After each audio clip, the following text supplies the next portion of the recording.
환영합니다. 제 환영이 이렇게 많이 반갑지 않으시는 것 같아요. 처음 보시는 분들도 있을 텐데요. 이렇게도 쉽지 않겠지만 잠깐 옆으로 이렇게 보시면서 안녕하세요, 샬롬 이렇게 인사하시겠습니다. 샬롬. 반갑습니다. 오늘 보니까 교회에 변론이 일어났어요. 다툼이 일어났고요. 사실 교회는 문제가 없는 공동체는 아닙니다. 사도행전을 통해서 증언된 것을 보면 사도행전 5장에 보면 이기적인 의도로 하나님 앞에서 사람들 앞에서 자기가 열심히 있는 것처럼 인정받으려고 그러나 자기 이익을 취하려 했던 아나니아와 삽비라의 비극을 우리 보지 않았습니까? 이런 이기적인 태도가 교회 가운데 발견이 될 수도 있고, 또 6장에 가보면 음식을 나누는 것 때문에 서로 불평이 일어나죠. 그죠? 그리고 8장의 사마리아에 가보면 돈을 주고 하나님의 능력을 사려고 하는, 그래서 시몬이라는 영어 단어의 기원이 되는 시몬의 이야기를 듣게 되지 않습니까? 근데 오늘 있는 이 15장은 무엇이 옳은가, 어떻게 하는 것이 정말 하나님의 뜻인가를 놓고 서로 씨름하는 그런 장면을 보게 되는 거예요. 오늘 그리고 이 사도행전 15장은 사실 오늘 여러분과 제가 이 자리에서 예배할 수 있는 근거가 되는 결정이 이루어지는 장이기 때문에 굉장히 중요한 장입니다. 그래서 우리 신앙생활을 하는 가운데 여기서 배울 태도들이 많이 있습니다. 여기 보니까 1절에 이렇게 되어 있습니다. 1절, 2절 우리 한번 같이 다시 한번 읽어보겠습니다. 시작. 어떤 사람들이 유대로부터 내려와서 형제들을 가르치되 너희가 모세의 법대로 할례를 받지 아니하면 능히 구원을 받지 못하리라 하니 바울 및 바나바가 그들 사이에 적지 아니한 다툼과 변론이 일어난지라, 이렇게 되어 있어요. 여기 보니까 유대로부터 사람들이 내려왔는데 지금 어디로 왔어요? 안디옥으로 내려왔습니다. 지금 사도 바울의 1차 전도 여행이 끝나고 안디옥에 돌아왔는데, 안디옥에 돌아와서 이 이방인 교회에 유대인으로부터 가르치는 사람들이 내려와서 할례를 받지 않으면 구원받지 못한다, 이런 얘기를 하는 거예요. 여기 보니까 적지 아니한, 이렇게 돼 있어요. 적지 아니한 다툼과 변론이 일어났다 그랬거든요. 얼마 전, 꽤 오래전 프로그램인데 EBS에서 교육에 관한 프로그램을 보여준 적이 있는데, 이 히브리 사람들이 어떻게 교육하는가를 보여주는데, 히브리 전통 유대인들이 보내는 도서관이 있어요. 우리는 도서관이라 그러면 조용한 거 생각하지 않습니까? 근데 이 유대인들이 가는 도서관은 엄청나게 시끄러워요. 모두가 다 이 랍비의 가르침에 대해서 서로 다른 의견을 가지고 디베이트를 하는 거예요. 서로 변론을 하는 겁니다. 저는 이제 그 의과대학에서 학생들을 가르치는데요. 제 학생들은 4학년이 되기 전에 한 8주 정도를 자기가 가고 싶은 데 가서 배웁니다. 근데 그 중에 몇 명이 이번에 히브리 대학을 갔다 왔어요.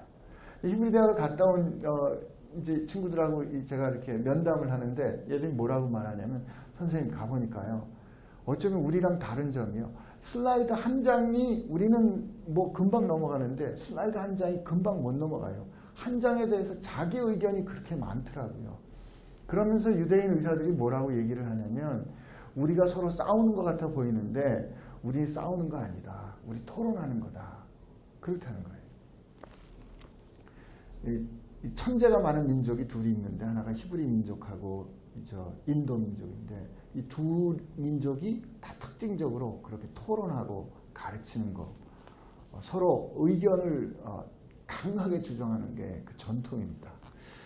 물론 우리 대구에 가보면 이 경북대학교의 교수님을 제가 만나서 얘기를 해보니까, 경북대학교에서 친절상을 받는 의사 선생님들은 항상 서울 경기 출신이래요.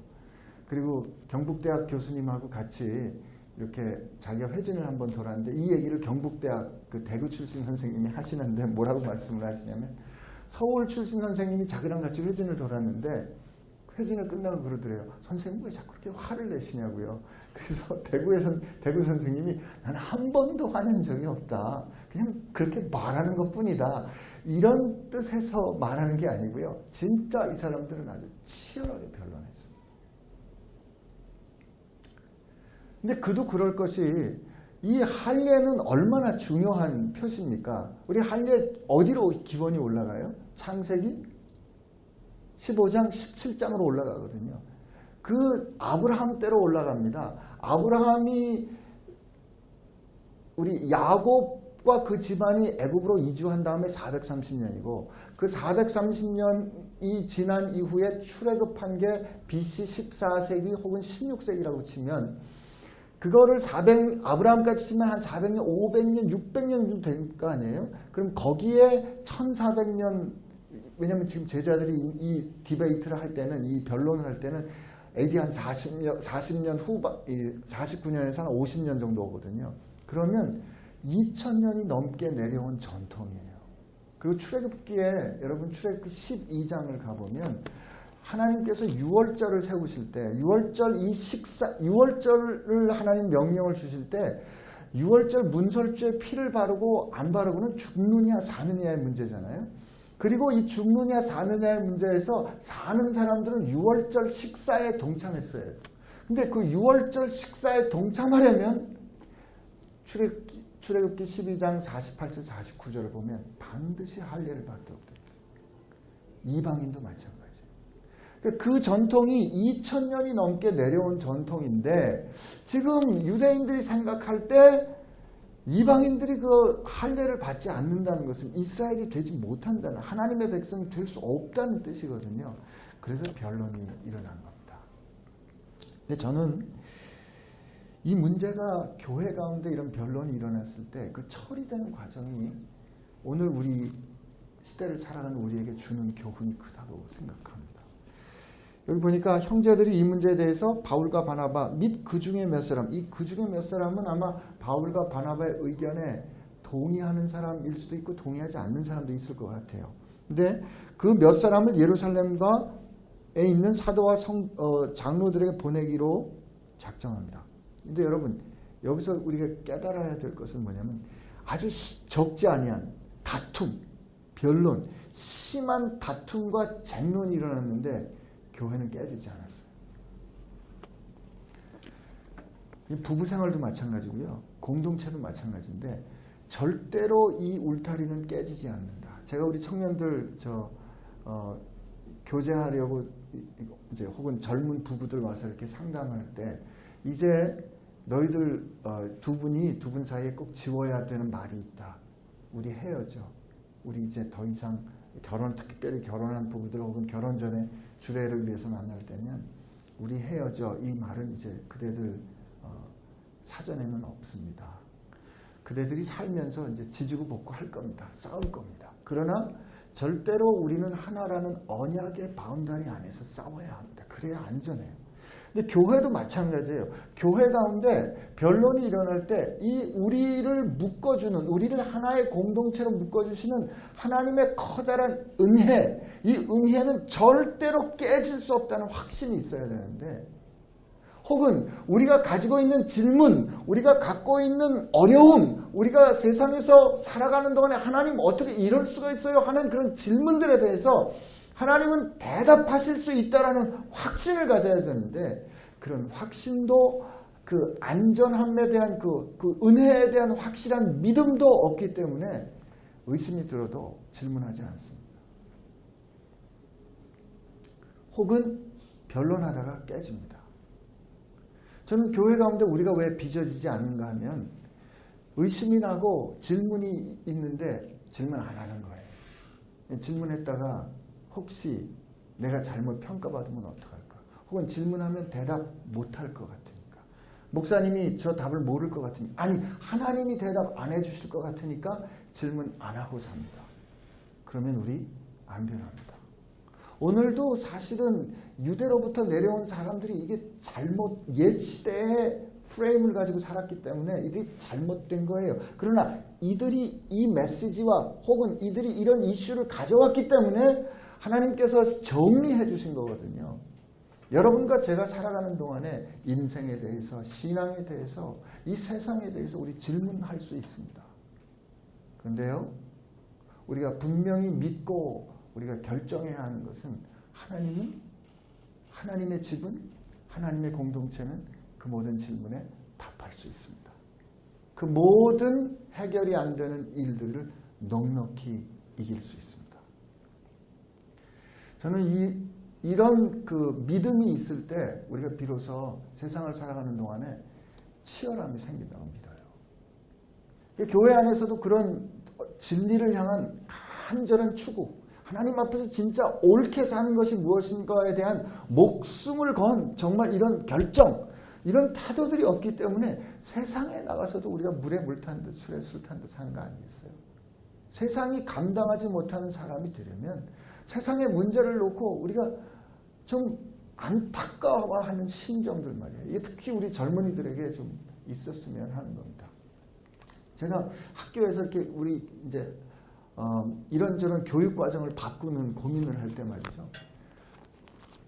좀 더 잘 가르칠 수 있어요. 학생들이 이렇게 여기서 멈추면 안 되는데, 여기서 멈추면 안 되는 걸 가지고 막 안타깝게 이렇게 설명을 하다가 막 토론을 하다가 학교가 사람을 더 안 준대, 학교가 돈을 더 못 준대, 우리가 시간이 없잖아, 우리 논문 써야 되잖아, 이런 여러 가지 못하는 이유들을 발견하거든요. 그러면 그 못하는 이유들을 발견하고 그거를 그대로 절대로 안 변할 거라고 인정하는 순간 우리는 그냥 거기 머물러 있을 수밖에 없는 거죠. 그러나 진짜 우리가 가야 되는 것이, 우리가 가야 할 것이 옳다고 믿는다면 말이에요. 그러면 지금 그래, 여기 학교가 돈을 안 줘? 그러면 다른 데서 돈 가지고 오면 되지. 사람이 없어? 그럼 다른 데서 사람 구해오면 되는 거지. 하는 이런 새로운 길이 열릴 수 있는 건데, 그런 간절함도 목표에 대한 확신도 분명한 질문도 없기 때문에 세상에 변화가 일어나지 않는 거예요. 특별히 이 아픈 시대를 살아가는 이 세상 가운데서 여러분과 제가 왜 하나님께 질문이 없겠어요? 하나님께 질문이 있을 때, 이 신앙의 질문이 있을 때 우리 정직하게 그러나 치열하게 하나님 앞에 가지고 가야 됩니다. 어떤 믿음과 함께? 하나님의 은혜는 절대로 깨지지 않는다. 하나님은 그 어떤 질문에도 답하실 수 있는 분이다. 그 질문을 가지고 그 확신을 가지고 하나님 앞에 나갈 때 하나님 오늘 우리에게 보여주신 것처럼 답해 주신다. 저는 믿습니다. 그리고 그들을 예루살렘에 보내요. 그들이 이제 그 대표단을 뽑아가지고 그들이 교회 전송을 받고 베니게, 이게 피니키아입니다. 요즘으로 치면 그 시리아 근처인데요. 시리아와 사마리아로 다니면서 거기 뭘 기뻐했는지 보세요. 이방인들이 주께 돌아온 일을 말하며 형제들 다 크게 기쁘게 합니다. 여러분 교회에서 제일 기쁜 일이 뭐 같아요? 오늘도 제일 기쁜 일이 여러분이 이렇게 오신 거예요. 교회에서 제일 기쁜 일은요, 하나님께 사람들이 돌아오는 건데요. 하나님께 사람들이 돌아오는 거는 숫자가 늘어나는 거가 첫 번째가 아닙니다. 하나님께 돌아와 그들이 하나님이 기뻐하시는 사람으로 변화되는 거, 이게 교회가 기뻐합니다. 슬퍼했던 사람이 예수님을 통해서 기뻐하고, 소망이 없던 사람이 예수 안에서 새 희망을 발견하고, 삶의 의욕이 없던 사람이 그래 다시 한번 살아봐야지 하는 그런 소망을 발견하는 그 변화, 이 세상을 향하여 당당히 서는 사람을 일어서는 변화, 이게 교회가 제일 기뻐하는 거예요. 사도 바울이 뭐라 그래요? 데살로니가에서 쫓겨나가지고 그렇게 노심초사했는데 디모데가 사도 바울을 대신해서 데살로니가에 갔다가 뭐라고요? 너희들이 주 안에 든든히 서 있다 하는 소식을 내가 들으니 내가 이제 살 것 같다. 내가 이제 살 것 같다. 내가 하나님 앞에 어떤 기쁨으로, 어떤 감사함으로 하나님 앞에 감사할까? 교회의 기쁨은 이것이고, 여러분과 내 기쁨이 이렇게 이 기쁨으로 결정하면 우리 주변에 우리를 아는 사람들이 우리 때문에 희망을 발견하게 될 겁니다. 그들은 지금 문제를 갖고 있어요. 해결해야 될 갈등을 갖고 있지만 하나님께서 사람을 구해주시는 것을 기뻐합니다. 그리고 예루살렘에 이르러 교회 4절 보면 이렇게 돼 있어요. 예루살렘에 이르러 교회와 사도와 장로들의 영접을 받고, 그 다음에 한번 같이 읽어볼까요? 시작. 하나님이 자기들과 함께 계셔 행하신 모든 일을 말하네. 여기도 어떻게 했어요? 하나님이 행하셨다고 고백하죠. 그죠? 우리 계속 보게 될 겁니다. 그랬더니 바리새파 중에 어떤 믿는 사람들이 일어나 말하되 이방인에게 할례를 행하고 모세의 율법을 지키라 명하는 것이 마땅하다 하니라.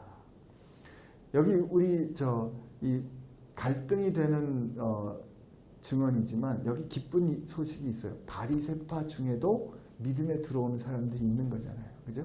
그러니까 이거 우리 기뻐해야 됩니다. 근데 우리 뒤에 오늘 영상을 도와주는 한슬기 형제가 이스라엘을 다녀왔는데 유대인들 중에도 예수님을 구주로 메시아로 고백하는 메시아닉 주이시들이 있거든요. 그 사람들이 여전히 이 문제를 가지고 고민한대요. 할례를 받아야 되는가 받지 않아야 되는가. 이게 그렇게 오래되고 그렇게 심각한 문제예요. 이게 무슨 논리적으로 해결되는 부분이 아니고 뭐라 그러죠? 여러분과 제가 사실은 저는 1964년생인데요. 저는 일제치하에 태어나지 않았습니다. 그런데 일본 분들이라고 말해본 적이 거의 없어요. 그냥 일본이지, 그죠? 쪽이지 이렇게 일본 분들이라고 말해본 적이 없어요. 제가 일본의 그 선교 집회 러브 소나타를 꼭 가달라 그래서 갔는데도 그렇게 마음 편하지 않았어요. 기분이 그냥 우리가 정말 이 돈이면 저 미전도 종족이 얼마나 많은데 우리가 꼭 여기까지 와야 되나. 근데 가보고 제가 많이 회개했지만 이게 그 사람들이 나 괴롭혔냐고요? 아닙니다. 그러나 우리 민족의 뭔가 DNA 속에 일본하고 안 맞는, 일본이 안 되면 그냥 기쁜 게 새겨진 거예요. 이것처럼 할례는 그렇게 된 거예요. 유대인들에게 지금. 근데 이 문제를 해결하는데 사도들도 이게 쉽게 해결이 되지 않았어요. 6절, 7절 보니까 이렇게 되죠. 사도와 장로들이 이를 의논하려 모였는데 뭐라고요? 많은 변론이 있었다는 거죠. 근데 여러분 여기서 우리 먼저 좀 생각해 봐야 될 게 있어요. 이방인들이 주께 돌아왔어요. 데살로니가 전서를 우리 한번 가볼까요? 데살로니가 전서 성경 갖고 계신 분들. 데살로니가 전서 1장입니다. 데살로니가 전서 1장 9절 10절을 우리 한번 볼까요? 그 데살로니가에 있는 성도들에 대해서 평가를 하는 건데 이렇게 돼 있어요. 우리 한번 같이 읽어봅니다. 시작. 그들이 우리에 대하여 스스로 말하기를 우리가 어떻게 너희 가운데 들어갔는지와 너희가 어떻게 우상을 버리고 하나님께로 돌아와 살아계시고 참되신 하나님을 섬기는지와 또 죽은 자들 가운데서 다시 살리신 그의 아들이 하늘로부터 강림하실 것을 너희가 어떻게 기다리는지를 말하니 라고 되어 있잖아요. 여기 보면 데살로니가에 있는 이방인들이 회심했다는 것은 이거예요. 우상을 버리고 하나님께로 돌아왔어요. 그리고 참되고 사신 하나님을 섬겼다? 그 말은 무슨 뜻이냐면 하나님께서 기뻐하시는, 하나님이 원하시는 뜻을 따라 살려고 애쓴다 이런 뜻이에요. 그리고 다시 돌아오시는 예수님을 기다린다 하는 것은 주님께서 지금 다시 오시기 때문에 그 다시 오실 주님을 우리가 표지하는 사람으로, 그 하나님의 나라를 드러내는 사람으로 살았다 이거예요. 그러므로 하나님께 돌아온 이 이방인들이 윤리적인 삶을 살았을까요? 윤리적인 삶을 살지 못했을까요? 윤리적인 삶을 사는 거에는 별 문제가 없을 겁니다. 예수 믿는 사람으로 이들의 삶에 구체적인 변화가 있는 건 큰 문제가 되지 않는 거예요. 그러면 여기 이 사람들이 말하는 문제는 뭐냐면 할례를 받고 유대인들처럼 사는, 이거는 일종의 종교적인 의식이나 문화에 관한 거예요. 우리는 그런 식으로 안 해. 우리는 그런 식으로 안 먹어. 우리는 그런 식으로 안 살아. 이겁니다. 우리 이거 오늘 말씀 진행하는 동안에 우리 한번 같이 생각해 봐야 될 일이에요. 근데 많은 변론이 있는 다음에 이제 베드로가 일어나서 결론으로 이렇게 말을 풉니다. 베드로가 12장에 사라졌다가 우리 베드로 사도께서 다시 이때 나타났어요. 근데 뭐라고 말씀을 하시냐면 이렇게 돼 있어요. 하나님, 너희도 형제들아, 너희도 알거니와 7절이에요. 하나님이 이방인들로 내 입에서 복음의 말씀을 들어 믿게 하시려고 오래전부터 너희 가운데 나를 택하시고. 이 행동하는 주체는 누구예요? 하나님이십니다. 하나님이, 베드로가 뭐라고 말해요? 나를 택하셨다. 여러분 하나님께서 여러분을 택하신 거 믿으십니까? 잘 믿어지지 않으시면요, 증거를 믿으셔야 돼요. 우리는 이 믿는 게 내가 확실히 믿어지는 내 믿음 혹은 내 감정, 내 느낌을 신뢰하려고 그럴 때가 있거든요. 내가 확실히 안 믿어질 때는 내가 믿는 것 같은데 어느 때는 믿어지지 않거든요. 그때는 내가 믿는 것 같지 않아요. 여러분, 우리 구원의 확실한 근거는 증거에 있어요. 증거에. 근데 예수님이 뭐라고 우리에게 말씀하시냐면 요한복음 15장에 너희들은 종이 아니고 내 친구인데 얘들아 착각하지 말아라. 너희들이 나를 택한 것이 아니고 내가 너희들을 택하여 세웠다 말씀하십니다. 예수님께서 자기가 원하는 사람들을 자기와 함께 있게 하시려고 제자들을 부르십니다. 에베소서 말씀에 보면 하나님이 당신이 원하시는 사람을 이 세상에 기초를 넣기 전부터 택하셨어요. 하나님께서 우리를 택하신 거예요. 여기서 베드로가 이렇게 고백해요. 하나님이 여러분 가운데서 나를 택하셨습니다. 우리는 하나님의 택함을 잊기를 원하는데, 근데 여기서 오늘 꼭 확인하고 싶은 것은 베드로가 하나님께서 나를 택하신 이유가 뭔가를 어떻게 고백하냐면 이렇게 고백해요. 이방인들로 내 입에서 복음의 말씀을 들어 믿게 하여. 하나님은 우리를 택하시는데요, 다른 사람 살리려고 우리 택하십니다. 하나님은 여러분을 살려주시는데요, 왜 살려주시는가 하면 여러분을 살리심으로 다른 사람을 살리기 위해서. 좀 더 정확하게 말하면 다른 사람을 여러분을 통해서 살려야 되기 때문에 여러분 살리시는 거예요. 이게 여러분과 나를 택하신 하나님의 뜻입니다. 여러분이 그래서 귀한 거예요. 내가 뭘 그렇게 할 수 있을까 이런 생각 들 수 있어요? 그건 내 판단이죠. 근데 하나님이 결정하셨거든요. 하나님이 택하시고 우리가 가지고 있는 신앙에서 가장 우리가 하나님 앞에서 회개해야 되는 불신앙 혹은 교만 혹은 무식함 혹은 어리석음은 뭔가 하면 하나님이 나를 그렇게 여기셨는데 나를 그렇게 여기신 하나님의 평가에 대해서 내가 아니라고 자꾸 말하는 거예요. 하나님은 당신의 아들의 생명을 갖주어 우리를 살 만큼 우리를 귀히 여기셨어요. 이게 하나님의 결정인데 우리는 세상 살면서 세상이 우리를 향해서 주는 평가나 내가 이루었던 어떤 성취나 사람들이 나를 어떻게 알아주는가 하는 그걸 가지고 나의 귀함을 자꾸 결정하거든요. 아닙니다. 오늘 베드로가 분명히 말해줍니다. 다른 사람을 살게 하려고 하나님 나를 택하셨습니다. 이것은 오늘 여러분과 저에게도 마찬가지의 진리입니다. 그리고 하나님께 그 다음에 베드로가 뭐라고 얘기하냐면 8절 9절에 마음을 아시는 하나님이 우리에게와 같이 그들에게도 성령을 주어 증언하셨어요. 이방인들을 구원하기 원하시는 것을 누가 증언했다고요? 하나님이 증언하셨어요.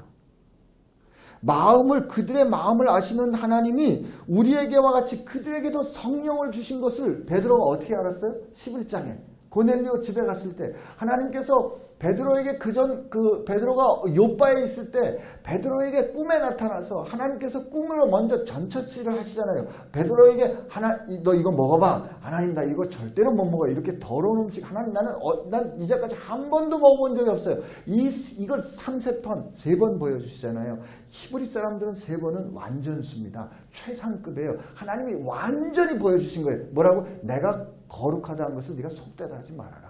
그렇게 하나님이 3번이나 배고플 때 못 먹을 음식 보여주시는 꿈꾸게 하신 그 꿈이 끝나는 그때 고넬료에게 하나님께서 성령께서 사람을 보내서 고넬료로 하여금 요바에 있는 베드로에게 보낸 사람이 마침 깬 그때 오잖아요. 그래서 그 사람 쫓아가지고 베드로가 고넬료의 집에 갔을 때 베드로가 예수께서 하신 그 기쁨의 소식을 전하자마자 말이에요. 말이 시작되자마자 그냥 성령께서 고넬료에 임하셔가지고 방언이 터진 거예요. 사마리아에 있는 사람처럼 안수한 것도 아니고요. 말씀을 증언하자마자 베드로가 뭔가 제가 지금 한 설교한 지 지금 한 10분 됐나요? 설교를 그래도 한 30분 정도는 해서 여러분들이 은혜도 좀 받고 설득도 좀 되고 그랬을 때 혼자 제 속으로 그래 오늘 내가 설교를 잘했나 보다 이렇게 될 수도 있는데 여러분 했는데 여러분이 벌써 아멘 했다 그러면 이건 제 능력이 아닌 거거든요. 마치 그래서 사도 베드로가 오늘 이렇게 말하는 거예요. 마음을 아시는 하나님이 우리에게와 같이 그들에게도 성령을 주어 증언하신 거예요. 나는 이들도 사랑한다. 로마서 8장에 뭐라고요? 성령이 우리 가운데 있어서 우리가 하나님의 모든 것을 자녀된 것을 증언하시잖아요. 여러분과 제가 하나님의 자녀된 것을 성령께서 증언하십니다. 믿음으로 그들의 마음을 깨끗이 하사 그들이나 우리를 차별하지 아니하십니다. 여러분 이게 8절 9절의 베드로의 고백인데 이게 베드로의 생각입니까? 아니면 베드로가 경험한 일입니까?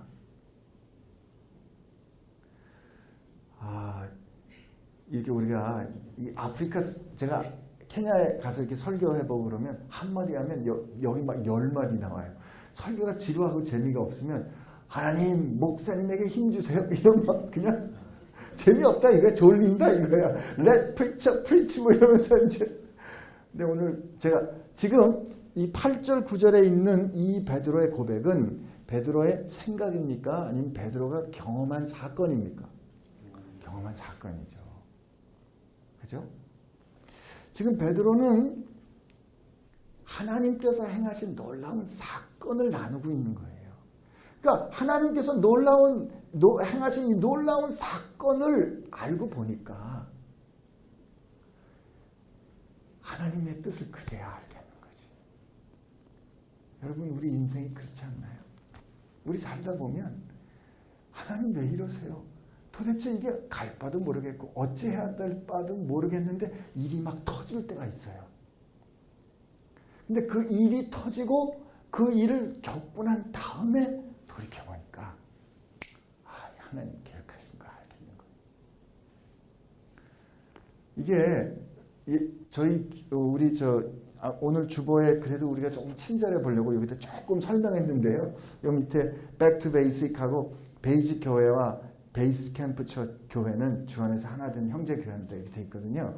근데 우리 서울 청담동에 이제 우리 곧 이사 가야 돼요. 우리 교회 건물이 우리 건물이 아니기 때문에 이사 가야 되는데 그 베이직 교회라고 이제 저희가 한 4년 조금 더 됐어요. 근데 베이직 교회는 매달 마지막 주는 공동체로 흩어져서 예배해요.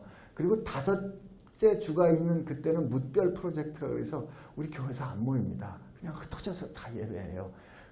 이 베이스 캠프 처치도 그 4월 그 뭇별 프로젝트 때 처음 여기 오게 된 거예요. 근데 그 뭇별 프로젝트라는 게 어떻게 됐냐면은 우리가 모든 게 하나님의 교회인데 주님은 우리 교회만 계신 게 아닌데 우리가 자꾸 우리 교회 중심으로 살까? 주님의 교회가 돼야 되는데 왜 우리 교회가 될까? 그러지 말고 우리 한번 흩어져서 예배하자 이런 결정을 한 거예요. 그래서 흩어지는 경험을 했어요.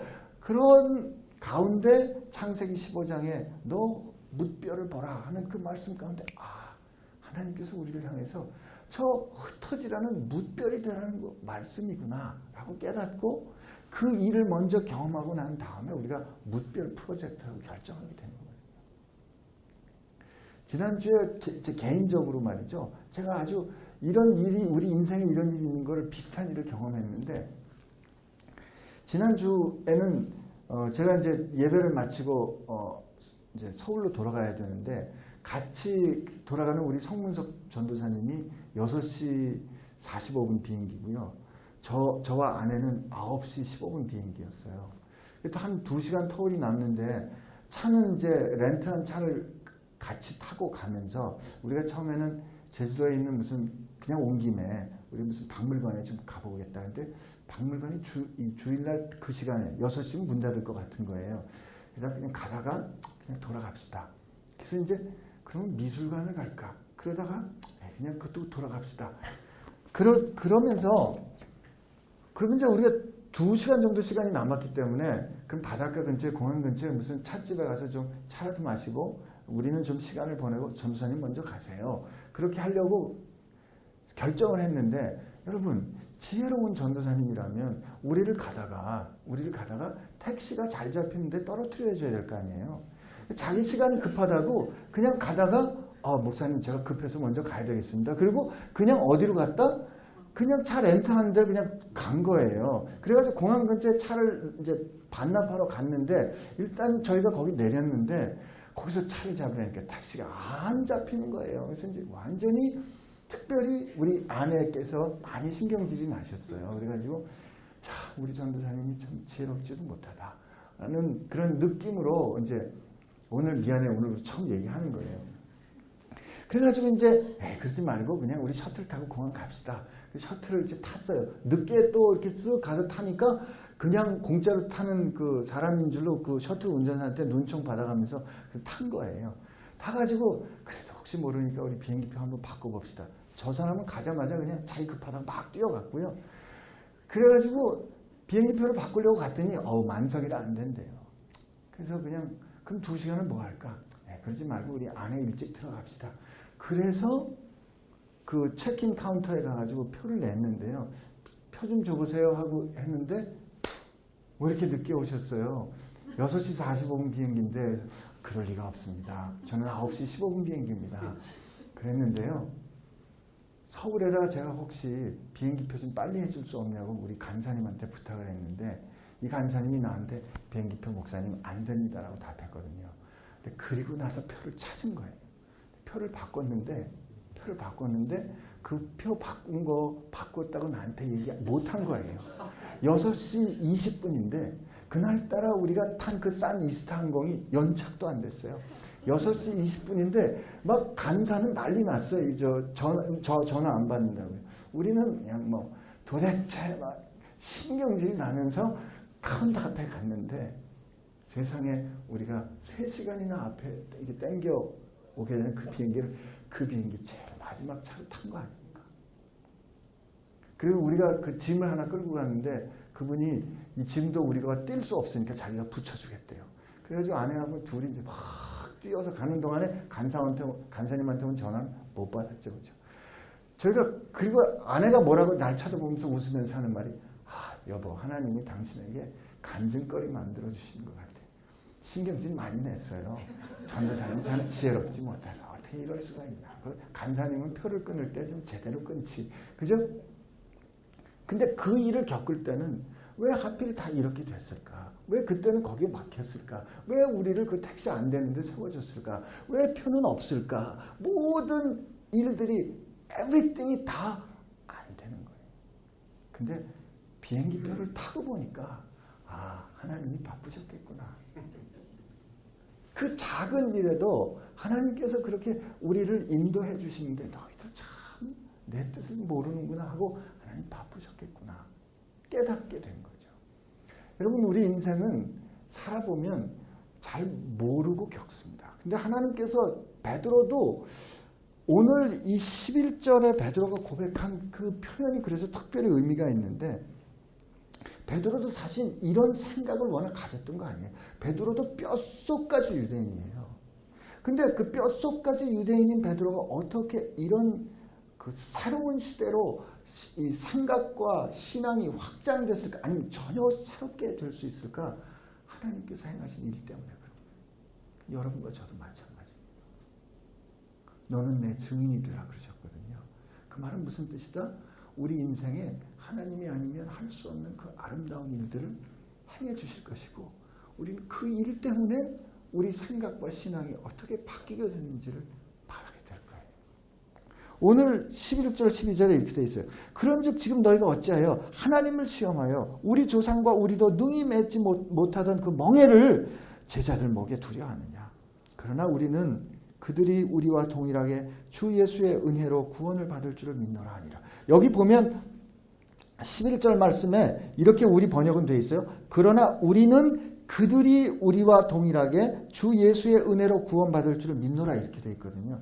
원문은 영어 번역이 좀 더 원문에 정확하게 되어 있는데 이렇게 되어 있어요. 그러나 주 예수 그리스도의 은혜를 통해서 이렇게 돼 있어요. 첫째, 주 예수 그리스도의 은혜를 통해서 우리가 구원받게 되는 것을 우리는 믿습니다. 우리도 그들처럼. 이거예요. 지금 어떻게 베드로가 얘기를 했어요? 하나님께서 이방인들의 마음을 아시고 이방인들과 우리를 차별하지 아니하시고 이방인들에게 성령을 주시고 그들이 하나님의 자녀되는 것을 하나님께서 증언해 주셨습니다. 내가 생각할 때 이방인들은 할례도 받지 않았고 구원받을 수 있는 사람들이 아닌데 하나님은 그들을 구원해 주신 것을 보았을 때 그건 은혜라고밖에 말할 수가 없는데 그들이 은혜로 그렇게 구원받은 것처럼 우리가 구원받게 될 것을 믿습니다. 지금 여러분 지금 문제가 되는 사람은 이방인이 아니고 예루살렘에 있는 유대인들이거든요. 시대가 바뀌었는데 세상은 달라졌는데 여전히 옛 시대에 살고 있는 유대인들이 지금 문제인 거예요. 그래서 베드로가 그렇게 고백하는 거예요. 그 예수 그리스도의 구주 예수의 은혜로 말미암아 그들이 구원받은 것처럼 우리도 구원받을 줄 우리는 믿습니다. 이 말이 될 때 온 무리가 가만히 있었습니다. 저는 이 온 무리가 가만히 있다라는 이 말은 그런 뜻이에요.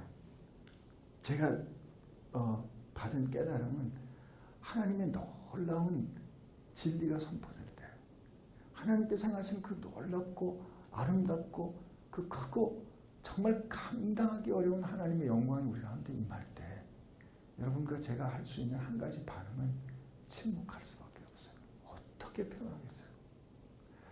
제가 선교사로 있는 동안에 여러 경험들을 했지만 한 번은 카자흐스탄에 가서 집회를 하는데 유대인 선교사님이 말씀을 선포하시는데 너무너무 감동이 되는 거예요. 그 하나님께서 막 그 진리를 그 눈앞에 펼쳐주시는데 근데 그 감동이 저만 있었던 게 아니고 저하고 같이 동역하는 제 선배 서학과 선교사님이 동일한 감동을 받았거든요. 그 예배 끝나고 우리 둘이 아무 말도 못했어요. 아무 말도 못하고 둘이 그냥 바라보는 순간에 그냥 끌어안고 둘이 한참 울었어요. 그 하나님께서 우리에게 보여주신 그 영광. 나는 여러분과 제 삶 가운데 이런 감동이 있었으면 좋겠어요.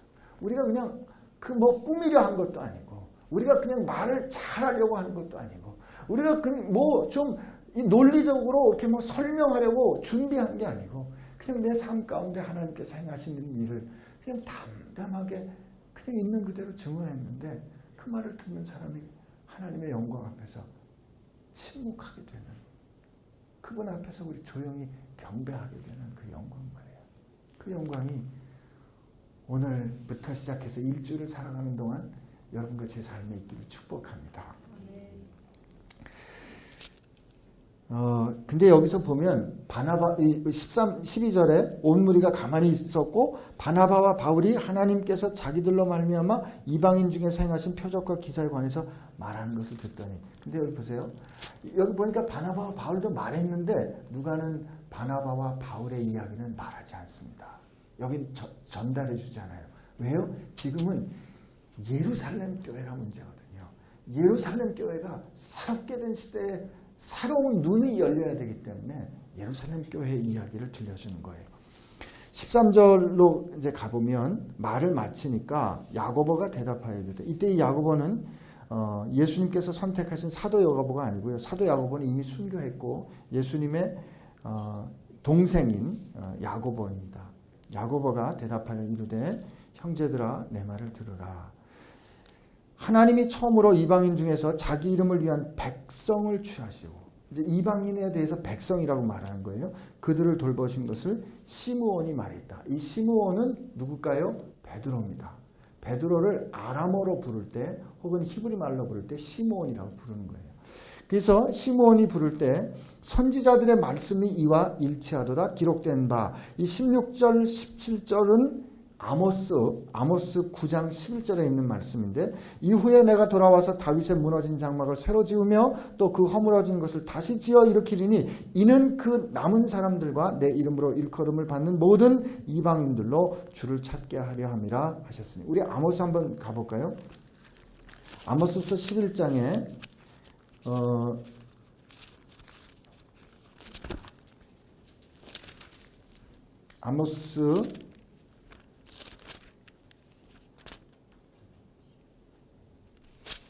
아모스 11장이 아니고 9장, 아모스 9장.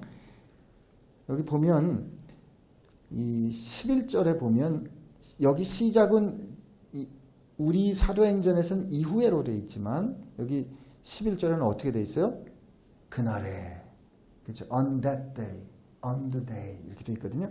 그날에 내가 다윗의 무너진 장막을 일으키고 그것들의 틈을 막으며 그 허물어진 것을 이렇게 옛적과 같이 세우고 그 다음에 만국으로 기업을 얻게 할 것이다 이렇게 말하는 이 그날에가 어떤 뜻인가 하면 여호와의 날에 이 말이에요. 하나님께서 결정적으로 행동하시는 날에 이 말은 무슨 뜻이다? 종말에 이런 뜻입니다. 종말에.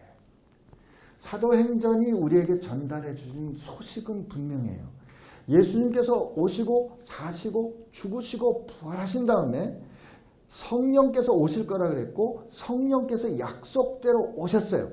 성령께서 약속대로 오셨을 때 마가의 다락방에 있는 모든 사람들이 방언을 말했잖아요. 이게 요엘 선지자가 마지막 날에 내가 내 영을 부어주리니 라는 그 마지막 날의 성취거든요. 마지막 날의 성취라는 무슨 뜻이냐면 하나님의 새 시대가 하나님께서 창조하시는 새 하늘과 새 땅이 하나님의 나라가 이 땅에 임하기 시작했다. 마지막 날은 시작됐습니다. 누구를 통해서? 예수님을 통해서. 그리고 예수님께서 말씀하신 성령 강림의 사건을 통해서 마지막 날이라고 말했던 이 선지자들의 예언이 성취되는 거예요. 지금 이 아모스서도 마찬가지예요. 그래서 예수께서 이 구약의 누대로 내려오는 약속을 완전히 성취하셨기 때문에 그 완전히 성취하신 그날에 아모스의 비전에 의하면 이스라엘을 회복하시고 동시에 이방인들도 하나님의 백성으로 삼으실 거기 때문에 과거의 이방인과 유대인을 구별하는 표시인 할례와 모세의 율법을 지키는 것이 더 이상 유효하지 않게 된 거예요. 왜? 모세를 통해서 할례를 통해서 하나님께서 이스라엘에게 주셨던 그 하나님의 계획이 예수님을 통해서 완성됐기 때문에 그리고 역사는 그 완성되어 시작된 그 마지막 때가 지금 맹렬하게 오고 있거든요. 완성이 우리에게 달려오고 있는 거예요. 그래서 여러분과 저는 지금 승리가 확정됐으나 승리가 완성되지 않은 두 시대를 우리 같이 살고 있는 겁니다. 여러분과 저는 그래서 왜 이 세상을 살아가는 동안에 우리가 하나님께서 우리가 예수 믿고 난 우리의 모든 결과가 천국 가는 거라면 말이죠. 죽은 다음에 죄 용서받고 천국 가는 거라면 여러분과 저 예수 믿었으면 예수 믿는 그 순간에 천국을 데리고 가시지 왜 이 풍진 세상에 우리를 남겨두냐고요. 여러분 원망스럽지 않으세요? 나는 많이 원망스러웠어요. 예수님 믿고 항상 그런 거 아닙니까? 우리 어떤 때 수련회 같은 때 말이죠. 수련회 같은 때 올라가가지고 마음으로 결심하고 진짜 마음 깨끗해져가지고 주를 위해서 내가 죽겠습니다 하는 그때 있잖아요. 그때 하나님께서 그래 너 됐다. 우리 싹 데려가시면 우리 문제 없잖아요. 좋잖아요. 근데 그리고 산 아래 내려오면 집에 오면 또 실패하고 또 넘어지고 또 실패하고 또 넘어지고 하는 사람 살아야 돼. 근데 왜 여기다 이렇게 놔두냐고요. 그냥 우리 하나님 나라를 데리고 가시지. 그게 아니고 하나님은 여러분과 저를 다가오는 새 시대가 어떤 영광스러운 시대인가를 이 지금 시대에 보여주는 하나님의 통로로 삼으신 거예요. 왜 우리가 이 시대를 살아가면서 영광스럽게 살아야 하는가 하면은 하나님께서 행하시는 놀라운 일을 우리 삶 가운데 우리가 그걸 보임으로 말미암아 하나님의 나라가 지금 오고 있구나 라고 우리가 전해야 되는 겁니다. 오늘 야고보 사도는 그 일을 우리에게 가르쳐 줍니다. 우리 19절부터 21절까지 우리 한번 읽고 정리하고 마치겠습니다. 그러므로 내 의견에는 이방인 중에서 하나님께로 돌아오는 자들을 괴롭게 하지 말고 다만 우상의 더러운 것과 음행과 묵베어 죽인 것과 피를 멀리하고 편지하는 것이 옳으니 이는 예로부터 각성에서 모세를 전하는 자가 있어 안식일마다 회당에서 그들을 읽으니라. 이 야고보가 어떻게 이제 결론을 내리는가 하면은 이방인들로 하여금 우리처럼 우리가 하는 모든 종교적인 행위를 행하라고 요구하지 마십시오. 다만 이방인들이 사는 것과는 달리 사는 삶의 변화에 대한 아주 기본적이고 본질적인 변화를 가져오도록 하십시오. 이거를 이제 정해서 나누게 됩니다. 저는 여러분과 제가 예수 믿는 사람 된다는 게 말이죠. 주일날 교회 가고 밥 먹기 전에 기도하고 뭐 큐티하고 하는 이런 행위로 표시가 될 수 있어요. 근데 그게 다가 아니고요. 세상에서 사는 동안에 우리가 어떻게 우상에게 더럽혀지지 않은 것들, 다시 말해서 이 세상 사는 세상 신 혹은 세상 세계관과는 다른 태도로 사는가, 이 삶의 문제입니다. 이 일을 하나님께서 우리에게 가르쳐 주셨고요.